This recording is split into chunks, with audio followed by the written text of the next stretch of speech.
Hello everyone, and once again welcome back to your own YouTube channel Success Sagar with Ravi. In this video, I am going to discuss some questions based on close test and PQRS. So if you are finding it difficult to solve the questions based on these two topics, the video is going to be very helpful for you. But before I begin, I request all of you to subscribe to the channel and press the beautiful bell icon there so that you can get notified about all the upcoming lessons.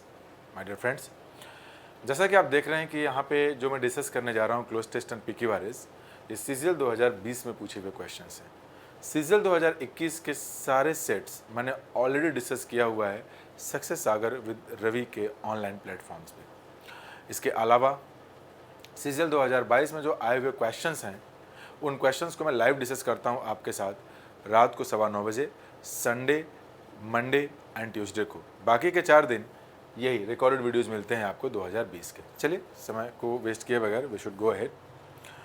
Question number 1, sentences of a paragraph are given below in jumbled order.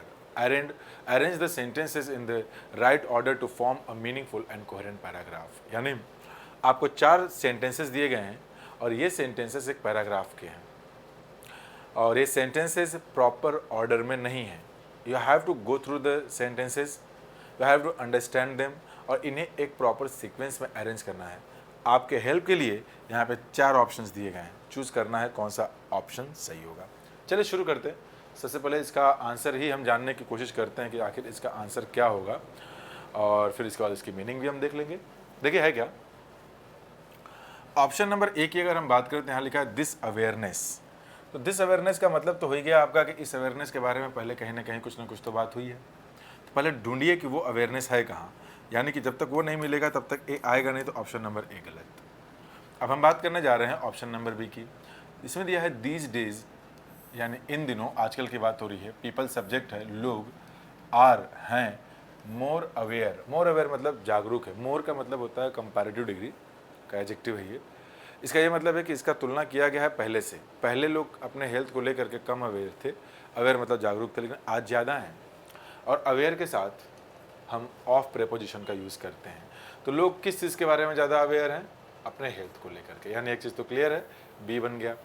अब अच्छा, अगर B को ही हम मान करके चलें तो B के बाद हो सकता है सेंटेंस पहला सेंटेंस हो।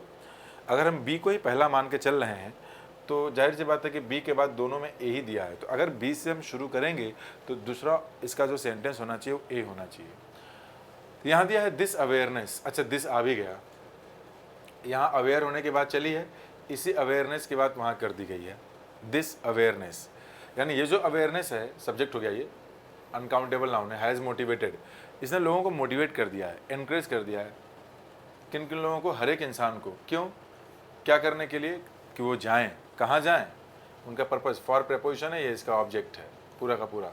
एक्सरसाइज करने जाएं, फिजिकल एक्सरसाइज करने जाएं। यानी क्या बोला गया इसमें, इन दोनों में, कि आजकल लोग अपने स्वास्थ्य को लेकर के ज़्यादा जागरूक हैं और ये जो अवेयरनेस है इसी ने लोगों को मोटिवेट किया है कि वो लोग, सारे लोग को मोटिवेट कर दिया कि फिजिकल एक्सरसाइज के लिए कहीं ना कहीं जाएं। अब हमें ये समझना है, बी ए तो आ गया, ए के बाद सी लगाया जाए कि ए के बाद डी लगाया जाए, चेक करते हैं। मान लेते हैं डी लेके चलते हैं। डी में क्या दिया हुआ है? It is advisable but one should consult. It is, ऐसा एडवाइस किया जाता है, ठीक है, but one should consult a trainer oblique doctor before consuming health supplements. अच्छा, एक कंज्यूमिंग वर्ड का मतलब समझते हैं आप लोग? कंज्यूम करना मतलब होता है किसी चीज़ को खाना या पीना। हेल्थ सप्लीमेंट, हेल्थ सप्लीमेंट का मतलब क्या होता है आपका? जैसे कि आप किसी जिम वगैरह को ज्वाइन करते हैं, किसी फिजिकल एक्सरसाइज ट्रेनिंग सेंटर को, तो बॉडी जल्दी आपकी अच्छी बन जाए इसके लिए आप नेचुरल चीज़ें तो लेते ही हैं, लेकिन साथ ही साथ आप कुछ हेल्थ सप्लीमेंट भी लेते हैं। मतलब जैसे कि आपको प्रोटीन इंटेक ज़्यादा करना है। अब प्रोटीन इंटेक अगर आपको करना है तो एक तो ये कि आप नेचुरल रिसोर्सेज खाएं, दूध खाएं या फिर चिकन वगैरह खाएं, कोई भी चीज़ जिसमें प्रोटीन ज़्यादा मिले। तो प्रोटीन पाउडर्स भी आते हैं आपके, उसे ही कहा गया हेल्थ सप्लीमेंट। कुछ मेडिसिन आती हैं जिसमें प्रोटीन आपको खाने को मिलते हैं, तो यही कहा गया। एडवाइजेबल तो है, लेकिन क्या करना चाहिए कि कोई भी इंसान जो ये कंज्यूम करने जा रहा है, खाने जा रहा है हेल्थ सप्लीमेंट्स को, वो पहले किसी डॉक्टर या किसी ट्रेनर से मिले, ठीक है। ये तो रहा डी। डी के बाद दिया हुआ है C, in addition to physical exercise. अच्छा देखिए, यहाँ दिया है in addition to. In addition to का मतलब होता है बिसाइड्स, और हिंदी में हम इसे कहते हैं के अतिरिक्त। किसके अतिरिक्त? फिजिकल एक्सरसाइजेस के अतिरिक्त। अब ध्यान देने वाली बात यह है कि फिजिकल एक्सरसाइज की बात हुई कहाँ थी, यहाँ पे। तो ये बोला गया कि लोग आजकल इतने ज़्यादा मोटिवेटेड हैं कि वे अपने आप को सुरक्षित रखने के लिए, स्वस्थ रखने के लिए फिजिकल एक्सरसाइजेस करते हैं। फिजिकल एक्सरसाइजेस के अलावा तो जाहिर सी बात है कि उसके बाद यही आना चाहिए। यानी एक बात तो क्लियर हो गया कि बी के बाद ए है और ए के बाद सी है। फिजिकल एक्सरसाइजेस के अतिरिक्त कुछ लोग, सम का मतलब कुछ लोग हैं, प्रीफर का मतलब है अधिक पसंद करते हैं। प्रीफर के बारे में कुछ बताना चाहूँगा आपको मैं। प्रीफर एक ट्रांसिटिव वर्ब है, और अगर ये एक ट्रांसिटिव वर्ब है तो इसके बाद या तो नाउन आएगा, इसके बाद या तो प्रोनाउन आएगा। अगर कोई वर्ब आया तो वो इन्फिनेटिव फॉर्म में होगा या जेरंड फॉर्म में। मतलब प्रीफर के बाद आप इन्फिनेटिव या जेरंड दोनों में से कोई भी वर्ब की फॉर्म यूज़ कर सकते हैं। अभी जब इतना शुरू हुआ है तो इस पर कुछ एग्जाम्पल भी देख लिया जाए। अगर मैंने कहीं लिखा आई प्रीफर टी, इसका ये मतलब है कि मैं, ये ट्रांसिटिव वर्ब है ना, ये ऑब्जेक्ट हो गया कि मुझे चाय ज़्यादा पसंद है। यानी कोई एक ऐसी चीज़ होगी जो हमें दिया गया है, हमने बोला कि हमें वो नहीं, उसकी तुलना में चाय ज़्यादा पसंद है। अगर मैं दूसरे एग्जाम्पल की बात करूँ, प्रोनाउन भी तो आ ही सकता है ना। I prefer you, I prefer you का मतलब क्या निकल गया आपका, कि कोई और भी है उसकी तुलना में मैं तुम्हें ज़्यादा पसंद करता हूँ। ये इसका ऑब्जेक्ट है। मान लेते हैं कोई वर्ब ही लगाना है, अगर I prefer to go there, तो प्रीफर के साथ जो है ना, आप ये इन्फिनेटिव भी लगा सकते हैं और प्रीफर के साथ आप जेरंड भी लगा सकते हैं, दोनों सही है। तो वही यहाँ दिया हुआ है कि फिजिकल एक्सरसाइजेस के अतिरिक्त, मतलब फिजिकल एक्सरसाइजेस तो वो करते ही हैं, साथ ही साथ कुछ लोग क्या करते हैं ना, अधिक पसंद करते हैं, प्रीफर करते हैं टेकिंग, लेना health supplements too. Health supplements too का मतलब क्या है, एडवर्ब है, इसका मतलब ऑल्सो हेल्थ सप्लीमेंट भी लेना पसंद करते हैं, यानी फिजिकल एक्सरसाइज तो करते हैं। इसके अलावा इट इज़ एडवाइजेबल, ये मतलब एडवाइजेबल है, मतलब आपको सलाह दिया जाता है ऐसा कि आपको ले लीजिए, ठीक है, कोई बात नहीं। लेकिन आपको यहाँ वन का मतलब एक नहीं है, यहाँ वन का मतलब है हर एक व्यक्ति। हर एक वो व्यक्ति जो ये लेना चाहता है, उसको ये लेने से पहले, कंज्यूम करने से पहले किसी ट्रेनर या फिर किसी डॉक्टर से सलाह ले लेना चाहिए, उससे बातचीत कर लेनी चाहिए। ठीक है, आसान था, कोई बहुत टफ नहीं है। चूँकि हम सीख रहे हैं इसलिए एक एक चीज़ को ब्रेक करके सीख रहे हैं, ताकि वो बच्चा भी सीख सके जिससे इंग्लिश बिल्कुल नहीं आती। आगे दूसरा देख लेते हैं भाई, क्या दिया, sentences of a paragraph are given below. Arrange the sentences in the right order to form a meaningful and coherent paragraph। ठीक है, कोहेरेंट पैराग्राफ की बात हो रही है यहाँ पे, देख लेते हैं भाई इसको भी, पहले पूरा पढ़ लेते हैं। There are many secondary reasons as well, मतलब और भी कई दूसरे रीजंस हैं, along with increasing levels of carbon। तो ये तो हो ही नहीं सकता, पहले ये ढूंढिए कि और किस चीज़ की बात हुई है। दूसरा देखते हैं। अच्छा, अगर आप दूसरा पढ़ लेते हैं पहले। The term is used to describe the unnatural rise in Earth's average temperature। कोई तो टर्म है, बी से शुरू हो नहीं सकता, दिया भी नहीं है, कोई तो टर्म हमने यूज़ किया है इसमें, वो ढूंढना है वो कौन सा है, जो कि यूज़ किया जाता है क्या करने के लिए, डिस्क्राइब करने के लिए, वर्णन करने के लिए, व्याख्या करने के लिए, किस चीज़ की। ये जो अननेचुरल मतलब अप्राकृतिक, राइज मतलब वृद्धि, जो अप्राकृतिक वृद्धि हुई है किसमें, अर्थ के एवरेज टेम्परेचर में। अर्थ का जो एक एवरेज टेम्परेचर है, उस एवरेज टेम्परेचर में जो एक अप्राकृतिक वृद्धि हुई है, उसी को डिस्क्राइब करने के लिए हम इस टर्म को यूज़ करते हैं। अब वो टर्म है कौन सा, पहले वो ढूंढना पड़ेगा। तो increased carbon dioxide is the primary driver of global warming. अच्छा, यहाँ पे क्या दिया है, प्राइमरी ड्राइवर है ना, increased carbon dioxide is the primary driver of global warming. यानी जो ये ग्लोबल वार्मिंग है, ये क्या है, इसका जो मुख्य ड्राइवर है, जो प्राइमरी ड्राइवर है, वो है कार्बन डाइऑक्साइड। अच्छा, हम लोग कहीं भी इंक्रीजिंग कार्बन डाइऑक्साइड के बाद यहाँ पे देखिए इंक्रीजिंग लेवल की हम बात कर रहे थे ना, अलॉन्ग विद, यानी यहाँ पे क्या था, सेकेंडरी रीजन। अगर आप देखें इसको और इसको, यहाँ बोला है प्राइमरी है, और दूसरा यहाँ पे क्या है कि दूसरे रीजन्स भी हैं अलॉन्ग विद इंक्रीजिंग। यानी एक बात तो तय है कि सी के बाद क्या आना चाहिए, ए आना चाहिए। यानी कि अब तो काम ही आसान हो गया हमारा कि जब हमें ये पता चल गया कि सी के बाद ए ही आना चाहिए, तो ढूंढ लीजिए सी के बाद ए कहाँ नहीं आया है। यहाँ नहीं आया तो हटा दीजिए,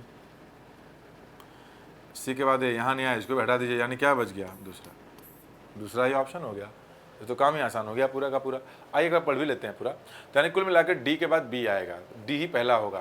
तो ग्लोबल वार्मिंग की बात हो रही है, is the single biggest threat to life on earth. मतलब धरती पर आज जो ज़िंदगी में लोगों को की जीवन को जो सबसे बड़ा एक खतरा है वो ग्लोबल वार्मिंग है। बी है, बी के बाद क्या है, द टर्म। अच्छा, इसी टर्म की बात हुई थी कि ये जो ग्लोबल वार्मिंग टर्म हम यूज़ कर रहे हैं, ये क्यों यूज़ करते हैं, ताकि जो ये अप्राकृतिक वृद्धि है किसमें, अर्थ के एवरेज टेम्परेचर में, उसको डिस्क्राइब किया जा सके। फिर क्या है, सी, इंक्रीज कार्बन डाइऑक्साइड, जो बढ़ा हुआ कार्बन डाइऑक्साइड CO2 है, is the primary driver of global warming. मतलब कार्बन डाइऑक्साइड ही सबसे बड़ा ये क्या है, स्रोत है ग्लोबल वार्मिंग का। अब दूसरा क्या दिया हुआ है, there are many secondary reasons as well. As well का मतलब होता है ऑल्सो, मतलब और भी दूसरे रीजन्स हैं, अलॉन्ग विद, ये इसका मतलब होता है विद या टुगेदर विद, के साथ साथ। मतलब जो increasing level of carbon dioxide तो है ही ग्लोबल वार्मिंग का रीज़न, लेकिन इसके अलावा और भी रीजन्स हैं, यानी ये भी है और भी रीजन्स है। देखा कितना आसान है। देखिए, इन टर्म्स को सीखने के लिए आपको ऐसा नहीं कि आप एक ही दिन बैठें और एक ही दिन में सब कुछ सीख जाएंगे, आपको स्टेप बाय स्टेप धीरे धीरे आगे बढ़ना पड़ेगा। तो होता है ना आपका कि मेहनत करते करते ये चीज़ें आपको आती हैं, तो पढ़ते रहिए, पढ़ते पढ़ते आपको आ जाएगा, बहुत परेशान होने की ज़रूरत नहीं है। चलिए अब हम लोग क्लोज टेस्ट को देख लेते हैं। अच्छा, मैं आपको ये बता दूँ कि जो 2020 में के ही पेपर को मैं डिस्कस कर रहा हूँ, तो उसमें 2 PQRS है और 1 क्लोज टेस्ट है। एक क्लोज टेस्ट है जिसमें 5 क्वेश्चन है, ठीक है। तो कुल मिलाकर के यहाँ पे एक क्वेश्चन 2 नंबर का आता है ना, तो 4 नंबर का ये आ गया और 10 नंबर का, यानी कि ये हम लोग अगर तैयार कर लिया तो 14 नंबर हमारा बड़े आसानी से तैयार हो जाएगा हमारे हाथ में। आगे बढ़ते हैं इसमें। देखें, ये हमारा क्लोज टेस्ट है, 2 यहाँ पे दिए हुए सेंटेंसेस। मैं थोड़ा हट जाता हूँ सामने से, फिर इसके बाद मैं इसे पढ़ता हूँ और हम लोग इसका डिस्कशन करेंगे, ठीक है ना। देखिए, थोड़ा हट जा रहा हूँ मैं यहाँ से, फिर पढ़ रहा हूँ इसे। It is essential. एसेंशियल का मतलब होता है अनिवार्य, ये अनिवार्य है ना। क्या है, किसी चीज़ की बात हो रही है, वो अनिवार्य है क्या, टू फॉर्म, कि बनाया जाए। फॉर्म मतलब होता है बना देना किसी चीज़ को, टू फॉर्म, क्या किया जाए, a link.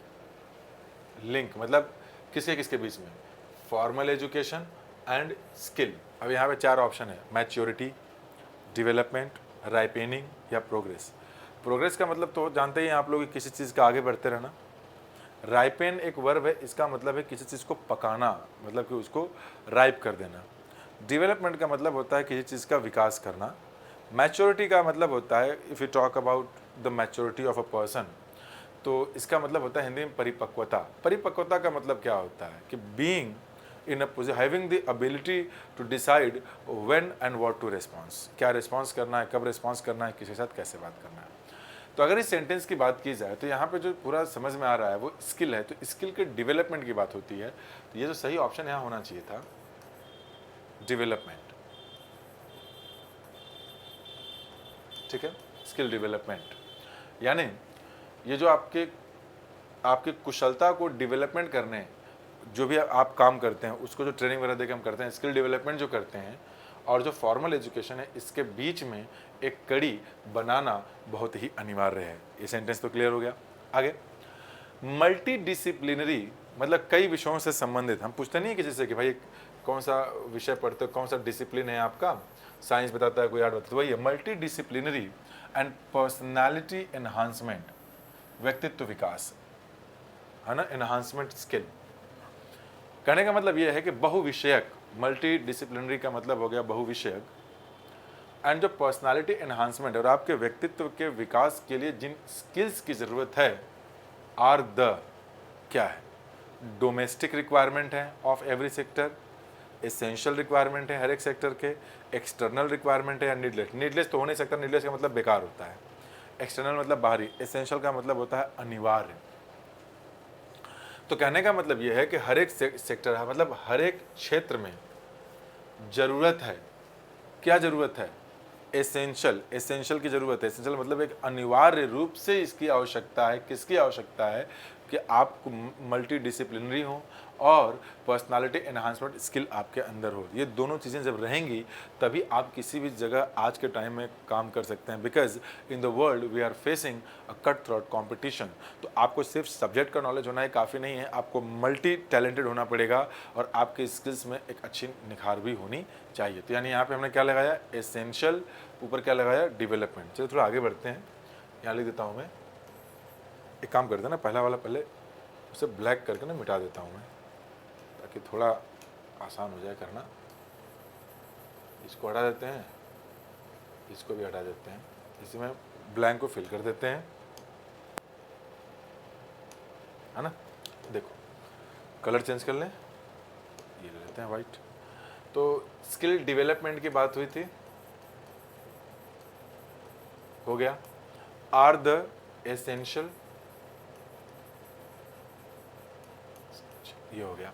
Requirement of every sector, आगे क्या दिया है, मेनी रिफॉर्म्स, कई सारे सुधार, आर बीइंग, देखिए पैसिव वॉइस है, अगर ये कैसे पता पैसिव वॉइस है, बी के साथ ये आया और इसके साथ अब जो भी वर्ब आएगी यहाँ पे देखिए दिया हुआ है थर्ड फॉर्म में, तो पैसिव स्ट्रक्चर होता है, तो कॉन्टिन्यूअस का है। तो अब क्या लगाना है, जो कई सारे रिफॉर्म्स हैं इन हायर एजुकेशन, जो उच्च शिक्षा होती है उसमें कई सारे रिफॉर्म्स क्या किए जा रहे हैं, रिलेट किए जा रहे हैं, उनको इंट्रोड्यूस किया जा रहा है, सेटल किया जा रहा है या फिर इम्प्रूव किया जा रहा है। अच्छा, तो आप जब पढ़ेंगे पूरा लेकर के वहाँ से कहाँ तक, यहाँ तक तो समझ में आएगा, एजुकेशन टू को रिलेट, ताकि रिलेट किया जा सके एकेडमिक्स को किससे, टू द, हाँ, वेरियस सर्विस सेक्टर, जो कई सारे आपके सर्विस सेक्टर्स हैं जो विभिन्न तरह के, उनकी जो क्या है, उनकी अर्जेंसी है, ड्यूटी है, चार्ज है, नीड है, तो आपको समझ में आएगा कि जो भी आपके सर्विस सेक्टर्स हैं डिफरेंट प्रकार के, भिन्न भिन्न प्रकार के, उनकी जो आवश्यकता है उनसे आपके एकेडमिक्स को रिलेट किया जा सके। तो इसी वजह से हायर एजुकेशन सेक्टर्स में कई सारे सुधार क्या किया जा रहा है, रिफॉर्म्स आर बीइंग इंट्रोड्यूस्ड, जो रिफॉर्म्स हैं, जो सुधार हैं, उनको इंट्रोड्यूस किया जा रहा है, मतलब उनको भी ट्रेनिंग देने की कोशिश की जा रही है। तो यहाँ पे क्या आना चाहिए आपका, इंट्रोड्यूस्ड, तो सही वर्ब आएगा यहाँ पे, ये बनेगा इंट्रोड्यूस। यानी एक बार अब जो है ना पूरा यहाँ से लेकर के वहाँ तक चेक कर लेते हैं। इट इज़ एसेंशियल, ये बहुत ही अनिवार्य है, टू फॉर्म, कि एक बनाया जाए लिंक, एक कड़ी जोड़ी जाए, पूरा बनेगा कि बहुत ही अनिवार्य हो जाता है कि एक कड़ी जोड़ा जाए किसके बीच में, हमारी जो औपचारिक शिक्षा होती है फॉर्मल एजुकेशन उसमें, और स्किल डेवलपमेंट और फॉर्मल एजुकेशन के बीच में एक कड़ी होनी चाहिए, ये बहुत ही अनिवार्य है। Multidisciplinary and personality enhancement skills are, जो मल्टी डिसिप्लिनरी यानी मतलब बहुविषयक, एंड जो पर्सनालिटी व्यक्तित्व विकास की जो स्किल्स हैं, जो कुशलताएं हैं, वो बहुत ही आज मतलब अनिवार्य आवश्यकताएं हैं हर एक सेक्टर में, हर एक क्षेत्र में। यानी कि अगर ये दोनों चीज़ें नहीं हैं तो आप आगे नहीं जा पाएंगे। मेनी रिफॉर्म्स, कई सारे सुधार के काम किए जा रहे हैं, इंट्रोड्यूस किए जा रहे हैं हायर एजुकेशन में। क्यों किए जा रहे हैं, ताकि दोनों बीच में संबंध लाया जा सके, किसके किसके बीच में, जो आपकी एकेडमिक्स है उसमें और जो वेरियस, जो भिन्न भिन्न प्रकार के सर्विस सेक्टर्स हैं, उनकी जो आवश्यकता है, इन दोनों को जोड़ के काम किया जाए ताकि आपको ज़्यादा फायदा मिल सके और हमारे देश का भी काफ़ी विकास हो सके। आगे इनोवेटिव मॉडल्स, अभिनव कहते हैं, इनोवेटिव मॉडल्स मतलब जो नए नए तरीके होते हैं उनकी बात हो रही है। कैन हेल्प, ये हेल्प कर सकते हैं, टू द वेरिड नीड्स, मतलब वेरिड नीड्स का मतलब क्या होता है, भिन्न भिन्न तरह की आवश्यकताएं of skilled and unskilled labour. श्रम की बात हो रही है यहाँ पे, लेबर मतलब श्रम होता है, अनस्किल्ड मतलब अकुशल, स्किल्ड मतलब कुशल, मतलब कि जो इनोवेटिव मॉडल्स हैं कैन हेल्प, वो काफ़ी मदद कर सकते हैं। टू के बाद जाहिर सी बात है इन्फिनिटिव तो उनकी फर्स्ट फॉर्म आएगी। ये दिख रहा है क्या नीचे, चलिए कट गया है, मैं उसे लिख देता हूँ, इसके ऑप्शंस में ऊपर करके लिख दे रहा हूँ। एक तो है मीट, दूसरा है मीटिंग, तीसरा है मेट, चौथा है मीट्स। अब ध्यान दीजिएगा, मीट्स तो आ नहीं सकता वर्ब के फर्स्ट इन्फिनेटिव के साथ, तो हटा दीजिए। टू के साथ सेकंड फॉर्म आ नहीं सकता, तो ये भी चला गया, क्योंकि ये टू प्रेपोजिशन नहीं है, इन्फिनेटिव टू है, इस वजह से हमने इसको इन्फिनेटिव के फर्स्ट फॉर्म में लिखेंगे। ये गलत हो जाएगा, ये होगा टू मीट। यानी कहने का कुल मिला के मतलब ये है कि जो इनोवेटिव मॉडल्स हैं वो हेल्प कर सकते हैं जो भिन्न भिन्न आवश्यकताएं हैं स्किल्ड एंड अनस्किल्ड लेबर को प्राप्त करने की। यहाँ पर ध्यान दीजिएगा, जैसे कि हेल्प है आपका, हेल्प को कई तरीके से यूज कर सकते हैं। हेल्प समबडी, V1 भी यूज कर सकते हैं, हेल्प समबडी, 2+V1 भी यूज कर सकते हैं, help somebody, in plus ING form भी यूज़ कर सकते हैं। तो ये तीनों स्ट्रक्चर इसके साथ सही होते हैं। तो ये रहा हमारा एक सेट जिसमें हम लोगों ने क्लोज टेस्ट एंड PK वाले से क्वेश्चंस को सीखा है। अगर आपको वीडियो पसंद आई हो, इसको लाइक कर दीजिएगा। चैनल को सब्सक्राइब अगर नहीं किया तो please do subscribe to the channel. और मज़े की बात यह है कि ये चीज़ें ऐसे ही करने से हमें आएंगी। खूब प्रैक्टिस करते रहिए, सीखते रहिए, वीडियो लगी कैसी ये नीचे कमेंट बॉक्स में बताइएगा ज़रूर, क्योंकि कमेंट बॉक्स में जब आप बताएंगे कि इसमें और क्या किया जाए, या फिर अगर यही अच्छा है तो आप लिख दीजिए थम्स अप लिख करके, thumbs up yes sir, nice classes, जो भी लिख दीजिए फीडबैक में, जिससे कि मुझे ये आइडिया लग जाए कि क्या ये वीडियो वास्तव में आपके लिए हेल्पफुल है, और क्या चीज़ आप चाहते हैं कि उसको मैं दे दूँ, क्या पढ़ाया जाए इस पर जो कि आपके लिए काफ़ी बेनिफिशियल हो सके। इस बात को भी नीचे लिखना मत भूलिएगा। तो थैंक यू वेरी मच, आज के लिए इतना ही रखते हैं, बाय बाय।